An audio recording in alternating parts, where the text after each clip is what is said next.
welcome back to the Slimefun tutorial here on the channel. I'm your host Boomer. Today we're going to go through another add-on. Today we're looking at Eco Power. Now I think I've touched on bits and pieces on Eco Power over the years, but I don't think I've actually gone through the whole add-on. So today we are going to get into it. So to begin with, Eco Power is actually, it's a very long-standing add-on. It's been around for a long time.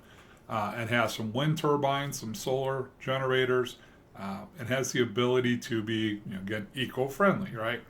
So we have a few basic generators. We have steam turbines. There's actually 3 levels, the advanced and the carbonado.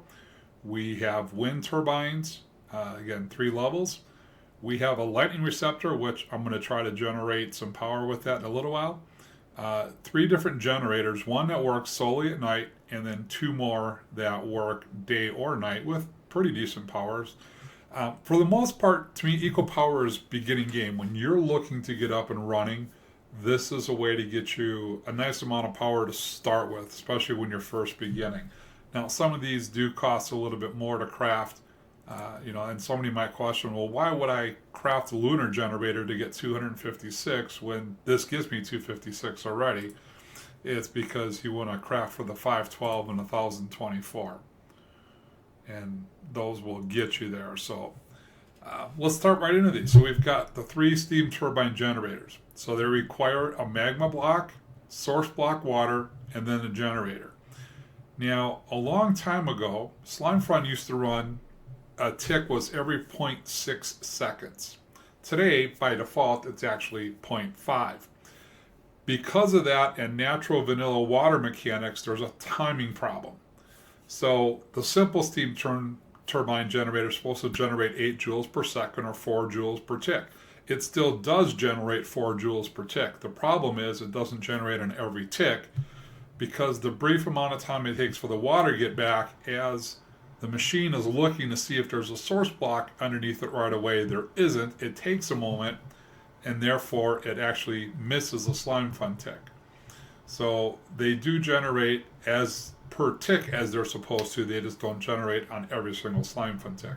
Same thing with the advanced and carbonado.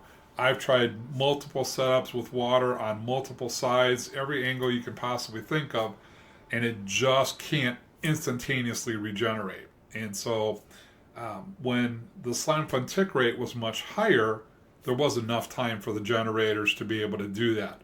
But because the Slimefun tick rate was lowered, now we've got a slight problem. So you could argue either the lower needs to be changed to say it's 4 per second, 6 per second, 13 per second, or maybe we need to figure out a way to change this so this one runs a little bit differently. But again, it's a very old add-on. It's been around for a long time, and it's a good beginning one.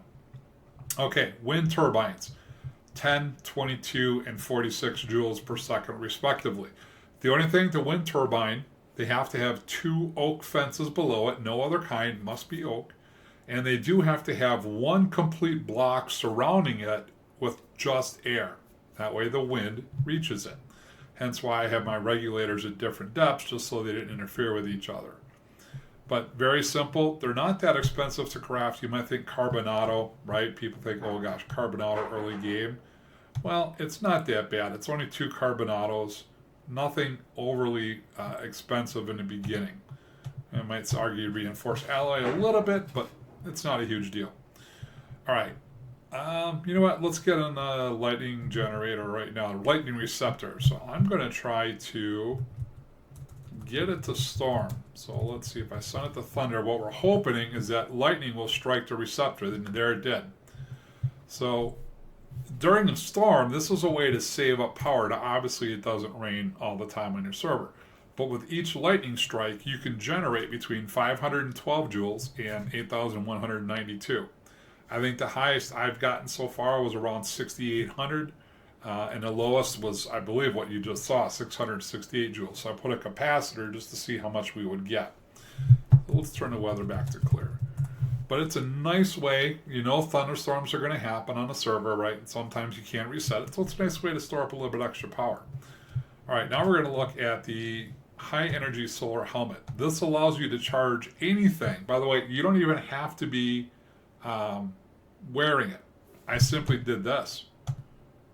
You can hold it, and it will generate 5 joules every time it charges. So you can see the chest plate moving up and down. You can see how fast it's charging. While there are other chargers in the game that can generate more, this one you can wear all the time. So while you're fighting, if this is your helmet, right, and you choose to upgrade it and put all your chains on it, you're wearing the electric chest plate, you can constantly try to charge it back up. Now, I don't remember the rate that the chest plate drops power, so you might need this and maybe some like the wireless charger, but it gives you another option at least to stay in the game longer for those of you who love to PvP. As far as the remaining solar generators, I think most of us understand you have to connect them to a power network. So again, this one runs just at night at 256, high energy day or night, but the nice thing is it's 512 day and night. And then same thing with the Radiant, day and night, 1,000 joules per second. So guys, I want to say thanks for watching again. As always, appreciate your support. And don't forget, when you're playing Slimefun, you've got to go Boomer or you got to go home. See you later.